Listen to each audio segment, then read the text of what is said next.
बहुत ही सुलझे हुए एक ऐसे नेता लोकसभा के समन्वयक हैं, और भरत मटियारा जी लोकसभा के संयोजक, पवन साहू जी जिलाध्यक्ष, यज्ञदत्त जी शर्मा लोकसभा सह संयोजक, श्री प्रीतम जी साहू पूर्व विधायक, श्री वीरेंद्र साहू पूर्व विधायक, इस सभा में मौजूद मेरे सभी सम्मानित बहनों एवं भाइयों, संभवतः लंबे अरसे के बाद किसी सार्वजनिक सभा को संबोधित करने के लिए आप सबके सामने खड़ा हुआ। लंबे समय के बाद आया हूं, फिर भी आप लोगों ने गर्मजोशी के साथ तालियां पहनाकर, फूलों के गुच्छे देकर हम लोगों का स्वागत किया। लेकिन मैं भूल नहीं सकता उस भारत की परंपरा को जिसमें स्वागत, अभिनंदन और सलाम दुआ कभी एक तरफा नहीं होता है। इसलिए मैं भी अपनी तरफ से शीश झुकाकर आप सभी बहनों भाइयों का हार्दिक अभिनंदन करता हूं। आप सभी का मैं स्वागत करता हूं। बहनों भाइयों, आदरणीय अटल बिहारी वाजपेयी जी ने छत्तीसगढ़ राज्य बनाया। दो आदिवासी राज्य बने, छत्तीसगढ़ और झारखंड। और जिस समय आदरणीय अटल जी ने छत्तीसगढ़ राज्य और साथ ही साथ झारखंड और उत्तराखंड बनाया था, उनकी उस मंत्रिमंडल में भूतल परिवहन मंत्री, सरफेस ट्रांसपोर्ट जिसमें कहते हैं रोडवेज, ये जो हाईवेज वगैरह बनती है, इसका मंत्री कैबिनेट मंत्री में। मुझे याद है कि उस समय जब छत्तीसगढ़ के बनने की चर्चा चल रही थी और झारखंड के और उत्तराखंड के, तो लोग यही कहते थे साहब राज्य इतने छोटे हो जाएंगे, इन राज्यों का विकास कैसे होगा, इनके पास इतने संसाधन कहां हैं। लोगों के अंदर अपने राज्य को ऊंचाई देने के लिए, राज्य का विकास करने के लिए जो कौशल चाहिए, जो मेधा चाहिए, वो छत्तीसगढ़ में कहां मिलेगी, झारखंड में कहां मिलेगी। बहुत सारे लोग यही सब तर्क दिया करते हैं। लेकिन बहनों भाइयों, जिस विभाजन हो जाने के बाद और यहां पर पहली विभाजन के बाद डॉक्टर रमन सिंह के नेतृत्व में सरकार बनने के बाद लगातार 15 वर्षों तक सरकार रही। शायद आपको जानकारी है कि नहीं है, मैं नहीं कह सकता। भारत के किसी कोने से आने वाला व्यक्ति जिसने पहले भी छत्तीसगढ़ को देखा था और आज आकर छत्तीसगढ़ को देखता है, तो कहता है कि भारतीय जनता पार्टी की सरकार ने सचमुच छत्तीसगढ़ में करिश्मा किया। मैं बैठे बैठे भोजराज जी नाग से पूछ रहा था, ये हमारे चंद्राकर जी से, यह सब सारा भवन मैं छत्तीसगढ़ में यह देखने की उस समय तो कल्पना भी नहीं कर सकता। मैं पूछ रहा था कि ये हम लोगों की सरकार आने के बाद ही बना होगा। शायद हम लोगों की सरकार जब 2003 में आई, इसके बाद ही बना है ना, के बाद ही बना। कितनी तेजी के साथ छत्तीसगढ़ का विकास हुआ। बहनों भाइयों, यह विकास जब भारतीय जनता पार्टी की सरकार आती है तो क्यों होता है? क्योंकि भारतीय जनता पार्टी हिंदुस्तान की एक ऐसी राजनीतिक पार्टी है जो राजनीति केवल सरकार बनाने के लिए नहीं करती है, बल्कि राजनीति देश बनाने के लिए करती है, इसके विकास। आज भी हम आपसे वोट मांगने के लिए आए हैं, केवल सरकार बनाने के लिए वोट नहीं मांगने नहीं आए, हम देश बनाने के लिए आपसे वोट मांगने आए हैं। मेरे कहने 2014 में भी मैं भारतीय जनता पार्टी का राष्ट्रीय अध्यक्ष था। उसी समय मोदी जी प्रधानमंत्री के उम्मीदवार के रूप में घोषित किए गए, और मोदी जी को मैं पहले से अच्छी तरह से मैं जानता, अद्भुत काल्पनिक क्षमता का धनी। और मैंने यह देखा है कि सचमुच मोदी जी अपने लिए अपनी जिंदगी नहीं जीते हैं, जीते हैं तो देश के लिए अपनी जिंदगी जीते हैं। अभी 2 दिन लगातार दिन में चुनावी अभियान में भाषण करने के बाद रात्रि को 8 बजे हम लोग लगातार 2 दिन बैठ रहे थे। कुछ बातें हो रही थी कुछ विषयों पर, एक आठ मंत्री और थे, कुछ अधिकारी थे। बहनों भाइयों, मैं तो हैरत में था। चुनाव हो रहे हैं तो चुनाव के बाद हमको क्या करना है, इसकी चिंता हमारे प्रधानमंत्री ने इस चुनाव अभियान के दौरान ही प्रारंभ कर दी। आज सवेरे रेल मंत्री जी का टेलीफोन आया था, तब उनसे कह रहा था, वो भी थे। मैंने कहा क्या है, हम लोग सौभाग्यशाली हैं बहनों भाइयों के मोदी जी ऐसा प्रधानमंत्री इस देश को मिला है।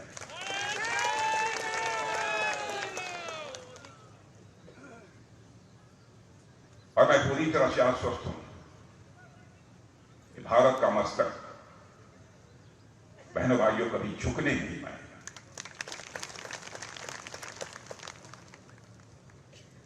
सारे विश्व में भारत के बारे में धारणा पहले क्या थी?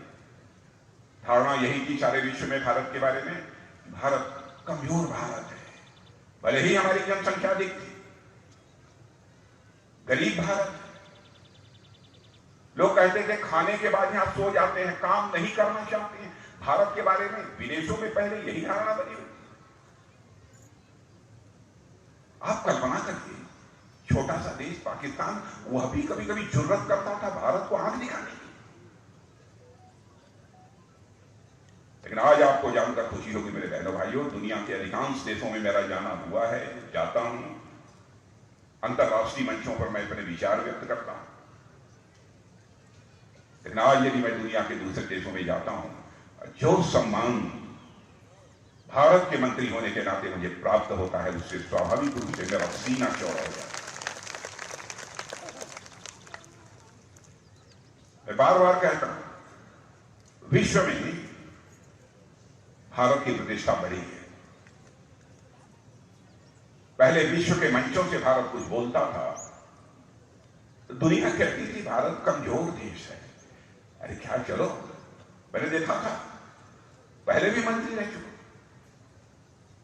लोग कहते ठीक है 2-3 कंट्री हैं कमजोर, या बोल लेंगे, फिर उसके बाद आकर जो बड़े देशों के जो लीडर्स होते थे वो आके बैठते। और आज यदि हम जाते हैं अंतर्राष्ट्रीय मंचों पर बोलने के लिए, तो बहनों भाइयों, जब कई लोग बोल लेते हैं, जब भारत की बारी आती है, अल्फाबेटिकल होता है, और A B C D से नाम बुलाया जाता है, उसमें कौन ताकतवर है कौन कमजोर है इस आधार पर बोलने का अवसर नहीं दिया जाता। जब भारत के बोलने का समय आता है मेरे बहन भाइयों, तो जो भी कहीं इधर चाय पीने के लिए बाहर कहीं वॉशरूम के लिए गए होते हैं, वह सब आकर बैठ जाते हैं कि भारत को बोलना है। आज यदि अंतर्राष्ट्रीय मंचों पर भारत कोई बोलता है तो दुनिया कान खोलकर सुनती है कि भारत बोल क्या रहा है। यह भारत की हैसियत दुनिया में बनी। भारत गरीब भारत है, करिश्मा किया है प्रधानमंत्री, करिश्मा किया है मोदी, विश्व के किसी भी देश में नहीं हुआ है मेरे बहनों भाई।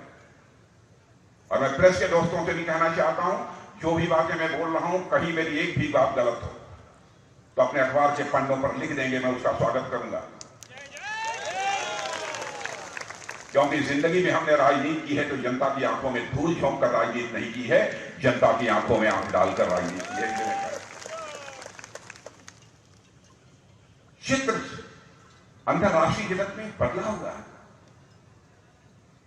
अब यही भारत धन दौलत, इसे अर्थव्यवस्था के आकार कहते हैं, इकोनॉमी की साइज जिसे अंग्रेजी में कहते हैं, धन दौलत के मामले में जो भारत दुनिया में 2014 में हम लोगों की सरकार आने के बाद 11वें स्थान पर खड़ा था, वह भारत 7 वर्षों के अंदर ही जंप लेकर आज दुनिया के देशों में 5वें स्थान पर आ गया है। और मैं नहीं कह रहा हूं, भारत के लोग नहीं कह रहे हैं, दुनिया के लोग, बड़े बड़े अर्थशास्त्री और बहुत बड़ी बड़ी वित्तीय संस्थाएं जिन्हें फाइनेंशियल फर्म्स कहते हैं, वह दावा कर रही हैं, अरे साहब, दुनिया की सबसे तेजी से आगे बढ़ने वाली अर्थव्यवस्था इस समय किसी की है तो बहनों भाइयों हमारे और आपके देश से भारत की है। सबसे तेजी से आगे बढ़ने वाली अर्थव्यवस्था यदि कहीं की है भारत। और कहते क्या है, और सब जो अंग्रेजी में से फाइनेंशियल फर्म कहते हैं, जो वित्तीय संस्थाएं हैं, जो दुनिया के सभी देशों के अर्थव्यवस्था का लेखा जोखा करती रहती है, उन्होंने कहा है कि वह दिन दूर नहीं है 2026 समाप्त होने के बाद 2027 आने तक यह भारत अर्थव्यवस्था के आकार के मामले में, धन दौलत के मामले में दुनिया की टॉप 3 कंट्रीज में खड़ा हो जाएगा। दुनिया के 3 देशों में, अमेरिका, चाइना और भारत। और बहनों भाइयों, जितना मैं प्रधानमंत्री के बारे में जानता हूं, मोदी जी के बारे में, बहुत पुराना रिश्ता है, बहुत पुराना संबंध है कि मैं क्षमता जानता हूं, ईश्वर की महती अनुकंपा है उनकी। और मुझे तो कभी कभी लगता है कि शायद मोदी जी को परमात्मा ने भारत को विश्व की महाशक्ति बनाने के लिए ही हम लोगों के बीच भेजा।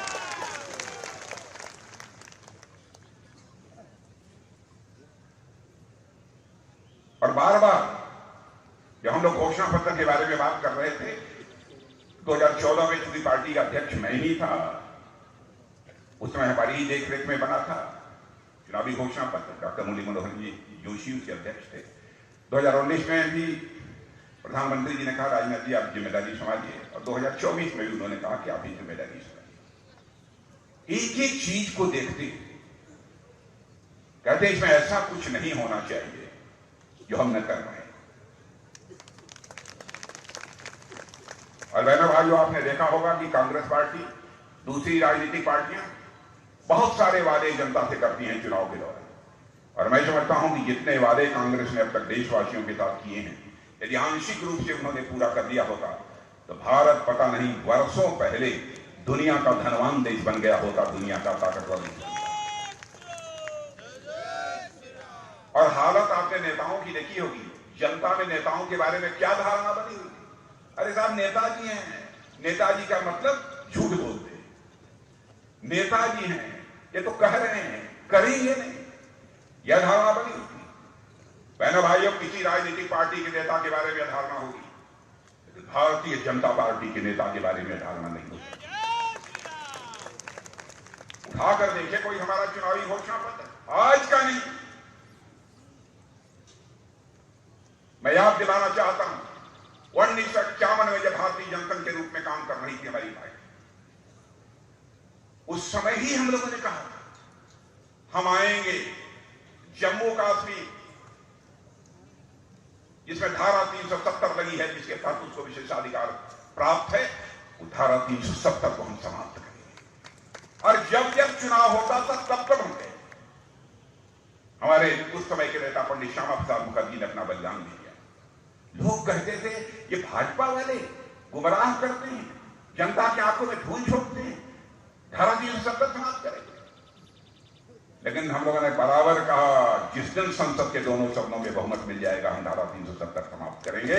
मिल गया, चुटकी बजाकर बहनों भाइयों धारा 370 हम लोगों ने समाप्त कर। अभी हमारे भोजराज जी राम मंदिर की चर्चा कर रहे हैं। मुझे याद है, मैं भी उस आंदोलन में शामिल था। एक दिन का सत्याग्रह मेरे नेतृत्व में भी हुआ था, ढांचा गिरने के बाद। जब हम लोग नारा लगाते थे राम लला हम आएंगे, मंदिर यहीं बनाएंगे, तो कांग्रेस के कुछ लोग खड़े रहते थे, उधर से नारा लगाते थे, लेकिन तारीख नहीं बताएंगे। लेकिन आपने देखा बहनों भाइयों, राम लला अपनी कुटिया से निकलकर अपने राजमहल में स्थापित हुई।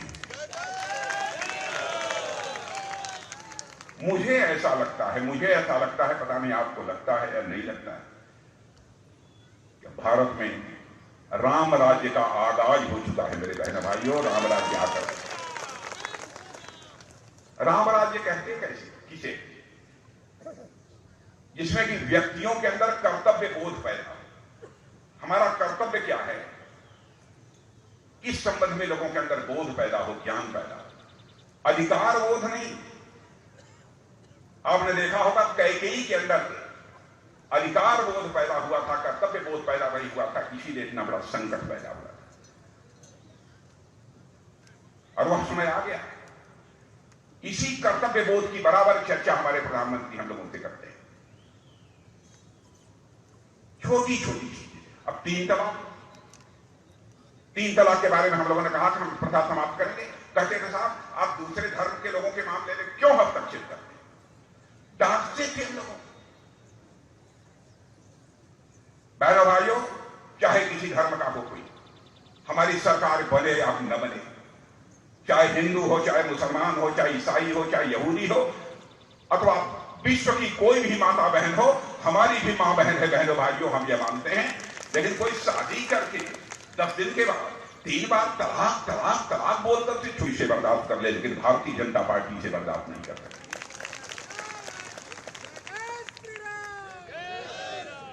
3 तलाक की प्रथा को भी हम जैसा मानते हैं।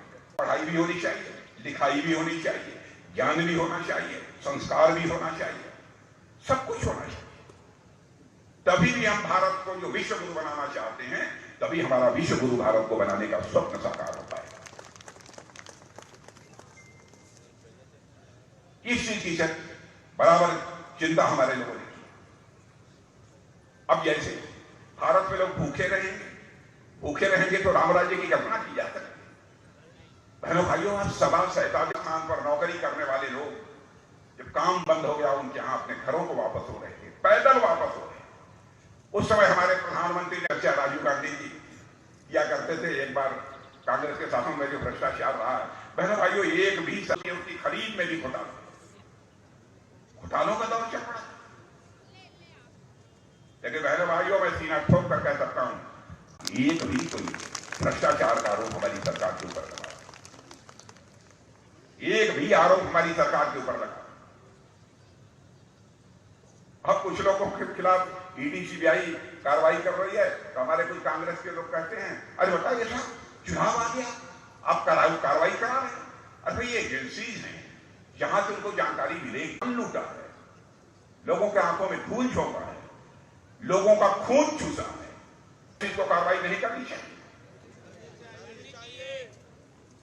और दूसरी के लिए हमने गलत किया है, तो कम से कम अदालत पर तो किसी का दबाव नहीं है। कोर्ट में जाकर आप राहत क्यों नहीं को राहत नहीं मिल रही है, 7 साल 1.5 साल 2 सालों से जेल में पड़े। और हमारे मोदी जी ने कहा कि भ्रष्टाचार पर अंकुश लगाने का हमारा अभियान जब तक मैं रहूंगा तब तक हिंदुस्तान में चलता रहेगा। जनता से लोकतांत्रिक व्यवस्था में विश्वास करता हूं, हेल्ले की मांग, क्योंकि मैं मानता हूं प्रधानमंत्री व्यक्ति नहीं है, संस्था। चाहे कहीं गाली गलौज उसके साथ नहीं की जानी चाहिए, लेकिन मोदी जी को गति देते हैं। व्यवस्था में परिवर्तन करना होगा, तभी जाकर भ्रष्टाचार पर अंकुश लगाया जा सकता। सरकार कीजिए,